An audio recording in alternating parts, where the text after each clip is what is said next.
우리는 성경을 읽을 때에 자칫하면 어떤 딱 한 구절만 뽑아가지고 그 한 구절을 내 마음대로 해석하려고 할 때가 많습니다. 이건 매우 위험합니다.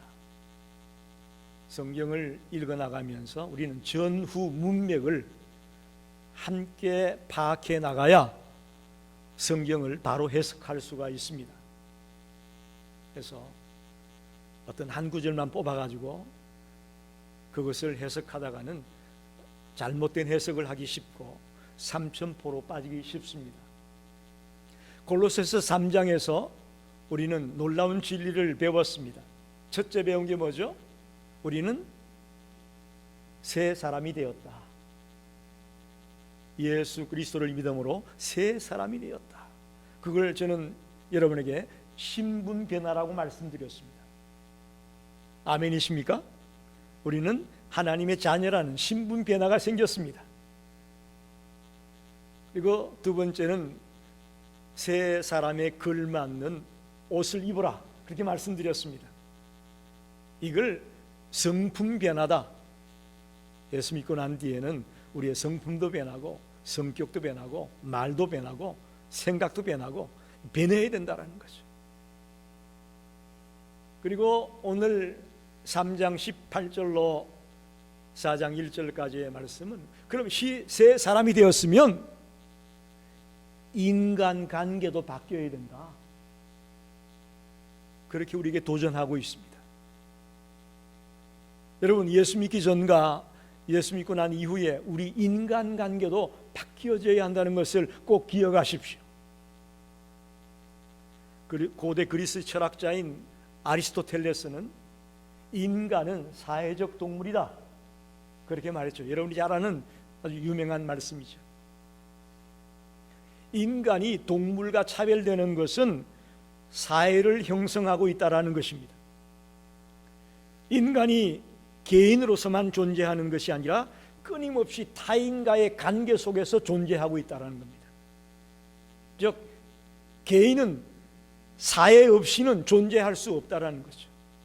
그래서 늘 우리는 관계를 맺으며 살아갈 수밖에 없습니다.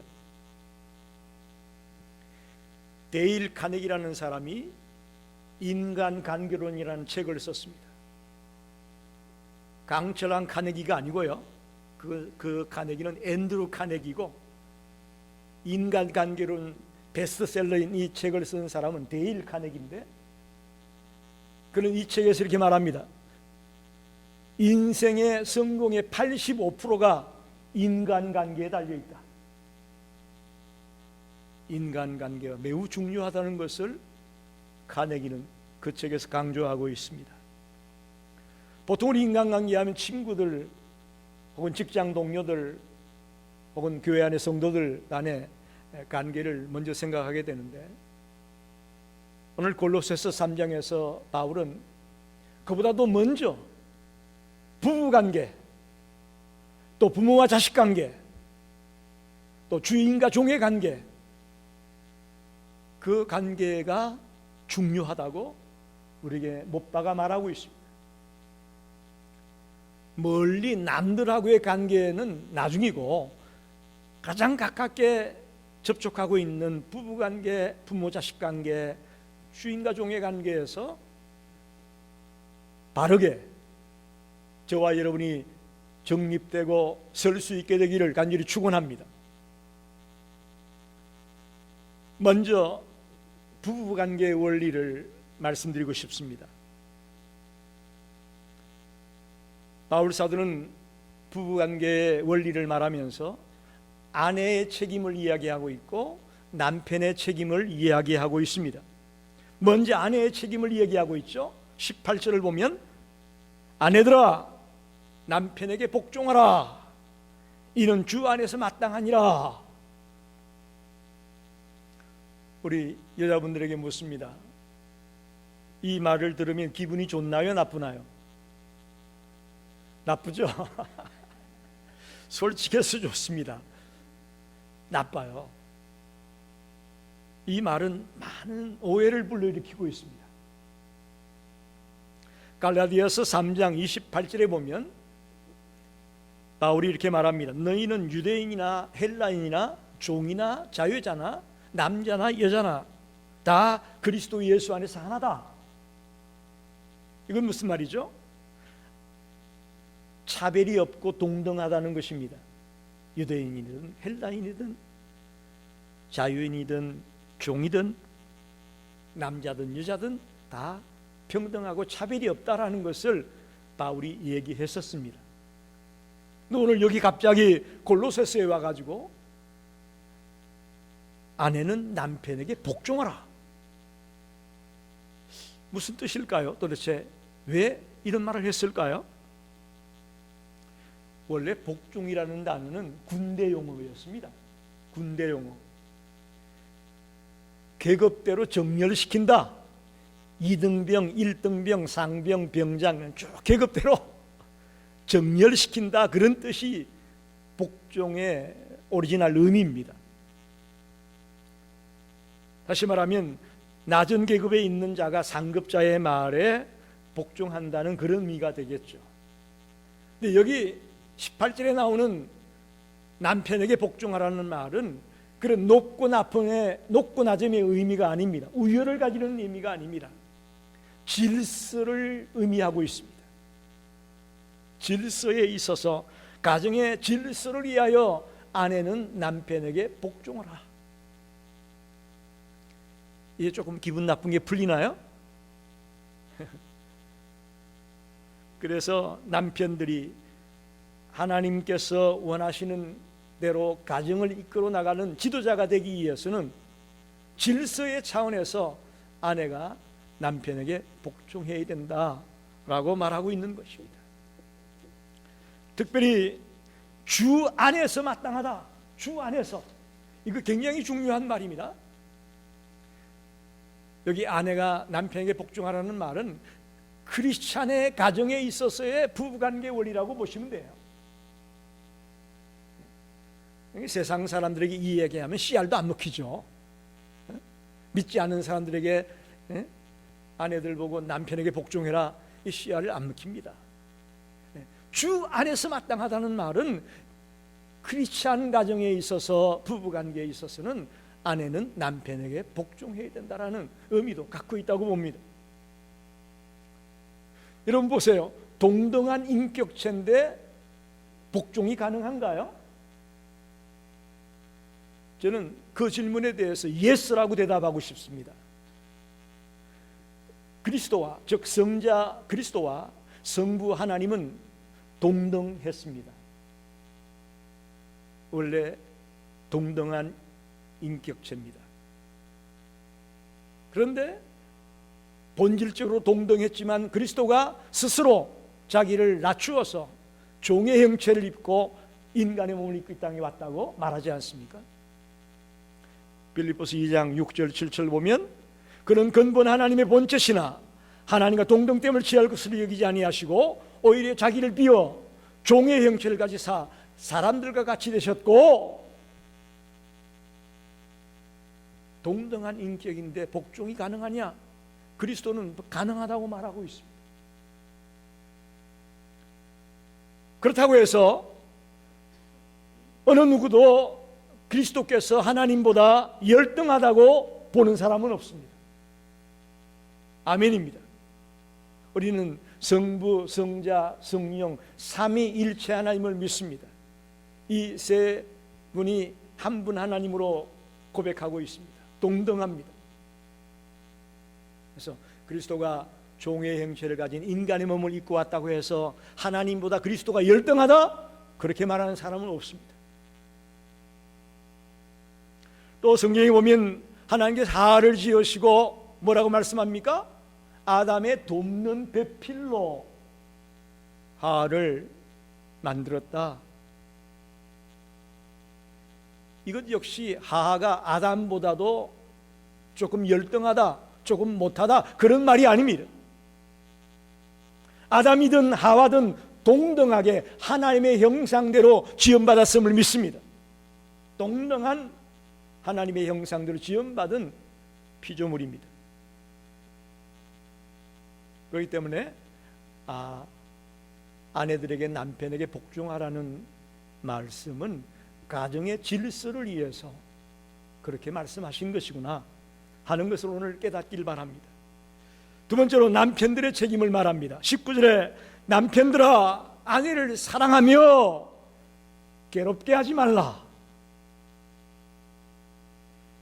놀라운 것은 여기서 아내를 사랑하라는 말이 헬라어 원어를 보게 되면 아가페라는 단어를 쓰고 있습니다. 에로스적으로 이성적으로 사랑하라는 얘기가 아니에요. 아가페적으로 무조건적으로 사랑하고 자기의 모든 전폭을 내어놓는 희생적인 사랑으로 사랑하라고 말합니다. 무조건적이고 자신의 전부를 내어주는 그런 희생적인 사랑으로 아내를 사랑하라. 우리 남편들 이렇게 하셨나요? 아내를 사랑하시긴 하셨을 텐데 이렇게 아가페적인 사랑으로 사랑하셨나요? 에베소서 5장 25절에 보니까 아내 사랑하기를 그리스도께서 교회를 사랑하듯 하라. 여러분, 그리스도가 교회를 어떻게 사랑했습니까? 그리스도는 교회를 먼저 사랑했습니다. 교회를 위해 자기 몸을 십자가에 내어 주셨습니다. 목숨을 버렸어요. 끝까지 사랑하십니다. 그게 그리스도가 교회를 사랑하는 방법이에요. 그러니 남편들은 아내를 그렇게 사랑해야 된다는 겁니다. 차마 아멘이 안 나오죠. 쉽지 않죠. 그래도 아멘이 있게 되기를 바랍니다.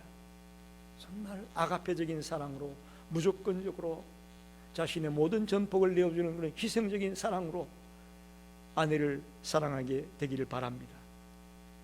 또 하나 눈길을 끄는 것은 아내를 괴롭게 하지 말라. 하나님은 남편들이 아내를 괴롭힐 걸 아셨던 것 같아요. 괴롭게 하지 말아라. 이건 독한 말로 상대방의 마음에 상처를 입힌다 그런 뜻이 있습니다. 괴롭게 하지 말라.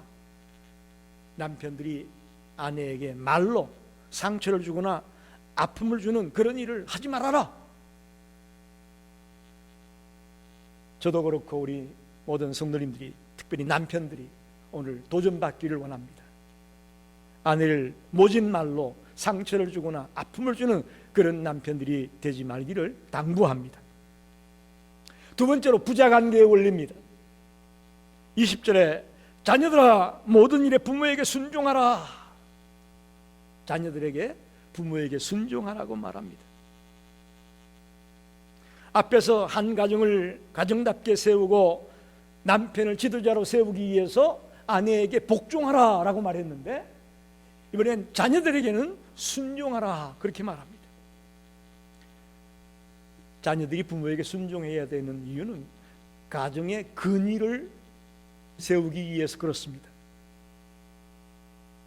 우리는 자녀들이 부모에게 순종해야 될 이유를 여러 가지 말할 수 있겠지만 중요한 거 두 가지만 얘기한다면 첫째는 하나님의 뜻입니다. 자녀가 부모에게 순종하는 것은 하나님의 뜻이고 하나님의 명령입니다. 아멘.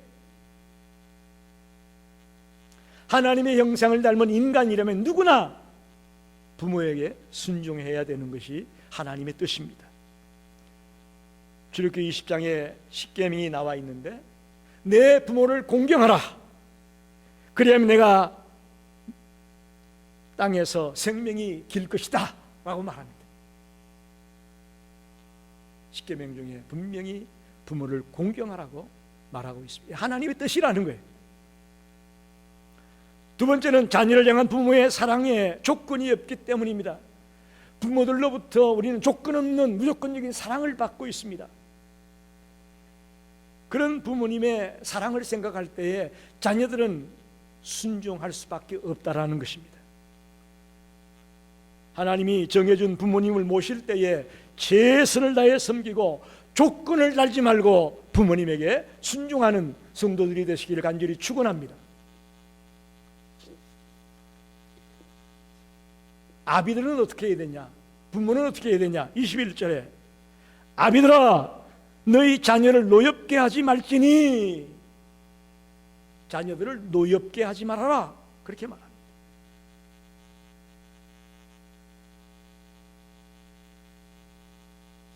여러분, 부모들이 왜 자녀들을 화나게 할 것 같습니까? 대부분의 부모들은 자식이 내 거라고 생각하는 거예요. 내 소유라고 생각한다는 거죠. 내가 낳았으니, 내 몸을 통해서 낳았으니 내 거야, 내 소유야. 그래서 잔소리하고 때론 화를 내고, 여기 괴롭게 노엽게 한다는 말을 원어적으로 어떤 목사님은 설명하기를 구타한다, 때린다, 그런 표현도 했습니다. 아비들이 자녀를 노엽게 하는데 잔소리도 하고 화도 내고 때리기도 하는 그런 행위를 갖다가 노엽게 한다, 그렇게 말합니다.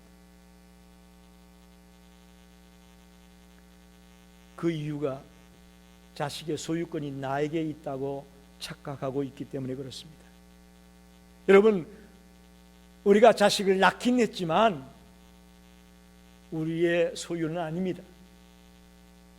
엄격히 말하자면 자식들은 하나님의 것입니다. 할렐루야. 동의하십니까? 네. 하나님이 태를 열어줘야 자식을 낳을 수 있는 거고, 하나님이 태를 닫으면 자식을 낳고 싶어도 낳지 못합니다. 그렇기 때문에 자식이란 내가 낳았으니 내 거야 라는 생각은 너무나도 어리석은 생각입니다. 하나님의 소유이기에 그 자녀를 잔소리하거나 때리거나 화를 내고 그러면서 노엽게 하는 행위는 잘못된 행위라고 지적하고 있습니다.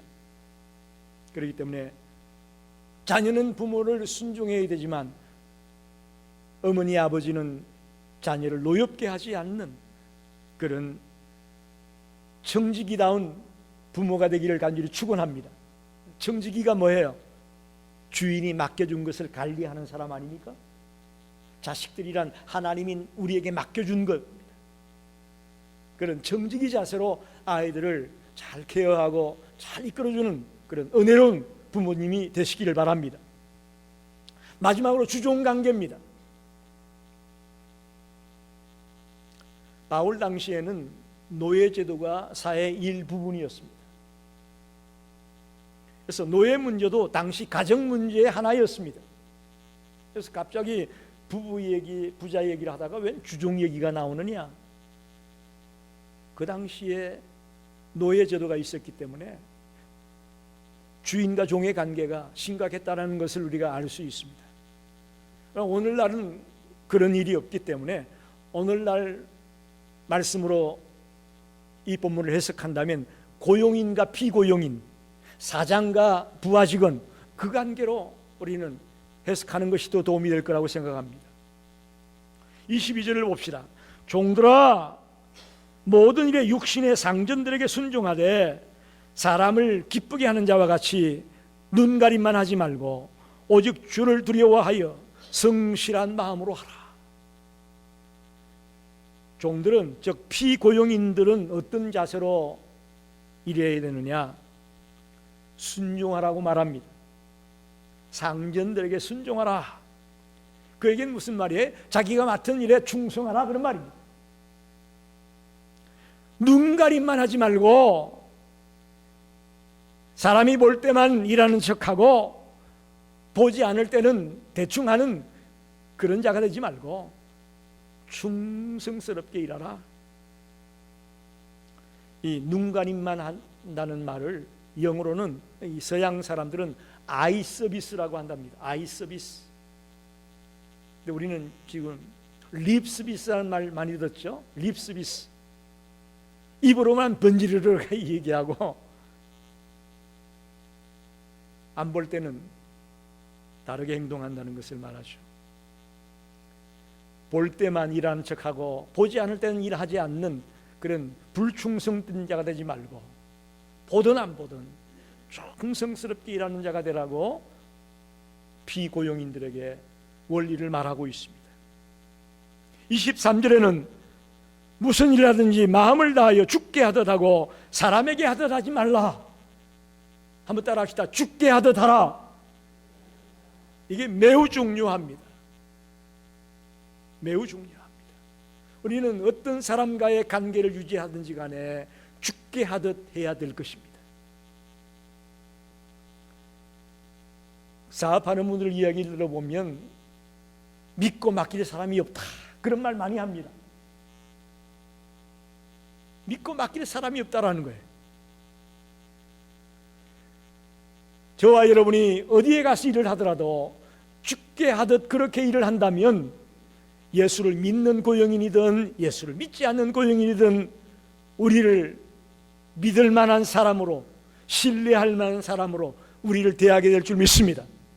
죽게 하듯 하는 심정으로 내게 주어진 일을 하는 거죠. 믿고 맡길 사람이 없다라고 투덜거리는 사장님이나 고용인에게 저분은 정말 믿을 만하다, 정말 안심해도 돼 라고 하는 사람이 되고 싶다면 죽게 하듯 하십시오. 그러면 어디 가든지 환영받는 피고용인이 될 수 있다고 믿습니다. 마지막으로 4장 1절에 상전들아 주인에게 말합니다. 의와 공평을 종들에게 베풀지니 너희에게도 하늘의 상전이 계심을 알지어다. 의와 공평으로 부하 직원들을, 종들을 대하라는 것입니다. 그 얘기는 무슨 얘기예요? 그 당시 주인들이 불의와 불공평으로 종들이나 직원들을 힘들게 했다라는 거예요. 불의와 불공평. 크리스찬 사장님이라면, 또 크리스찬 고용인이라면 종들을 대할 때에 의롭게 공평하게 대하고 일을 처리하라.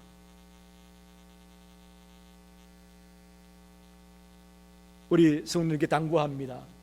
여러분이 어떤 일에 리더가 되고 또 우두머리가 되었을 때에 그렇게 의와 공평으로 아랫사람들을 대한다면 존경받는 자가 될 줄로 믿습니다.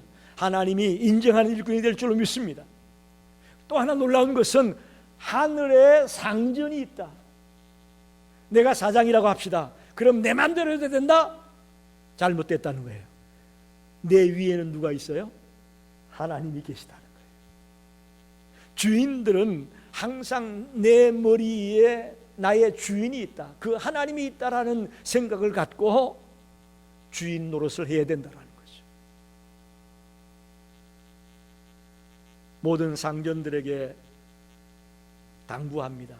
맡겨준 사람들을 의롭게 공평하게 대할 뿐만 아니라 나에게도 상전이 있다는 생각을 갖고 그분이 나를 지켜보고 있고 언젠가는 내가 그분 앞에 가서 결산하게 될 텐데 내가 바르게 잘 해야 되겠다는 생각을 갖고 일을 해 나가야 된다는 것을 말하고 있는 겁니다. 자, 여러분 보십시오. 오늘 본문에 있는 말씀 그대로를 제가 여러분께 소개했습니다. 아내들아 복종하라. 이건 질서의 개념에서의 복종을 말한다고 말씀을 드렸습니다. 남편이 높고 아내가 낮아서 복종이 아니에요. 그리스도와 하나님의 관계처럼 질서를 위해서 복종하라. 그 대신 남편들은 아내를 사랑하는데 아가페적인 사랑으로 사랑하라고 말합니다. 그래서 그냥 조금 사랑하고 사랑했다고 말하지 마시고 정말 무조건적인 사랑, 모든 전폭을 희생하며 내어줄 수 있는 그런 사랑으로 사랑하며 괴롭게 하지 말아라. 아내를 괴롭게 하지 말아라. 특별히 말로 아내들에게 상처 주는 일이 없기를 당부하고 있습니다. 자녀들아 너희 부모를 순종하라. 부모들아 자녀를 노엽게 하지 말아라. 잔소리하고 구타하고 화를 내고 그런 것들은 내가 주인이라는 생각 때문에 그런 잘못을 범한다는 거죠. 아니에요. 그 아이들의 주인은 하나님이에요. 그것이 부모 자식 간의 원리입니다. 인간관계 원리예요. 마지막으로 주인과 종의 관계, 종들은 상전에게 순종하라고 말합니다. 눈가림만 하지 말고 죽게 하듯 하는 심정으로 성실하게 충성되이 믿을만하게 일하라고 말합니다. 마지막으로 주인들은 내 머리 위에 상전이 있다, 하나님이 주인이다, 그런 생각으로 의롭게 공평하게 아랫사람을 대할 때에 그 인간관계야말로 주님이 기뻐하는 인간관계라고 말합니다. 한마디로 오늘 말씀을 줄인다면 인간관계의 원리는 죽게 하듯 하는 것입니다. 친구를 만나도, 직장에 가서 일을 해도, 또 성도들을 만나도 어디를 가든지 간에 죽게 하듯 하면 여러분의 인간관계가 은혜롭고 복된 인간관계가 될 것을 믿습니다. 그래서 오늘 우리 모든 성도들이 인간관계에 있어서 승리하는 그런 복된 성도가 되기를 간절히 축원합니다. 기도하겠습니다.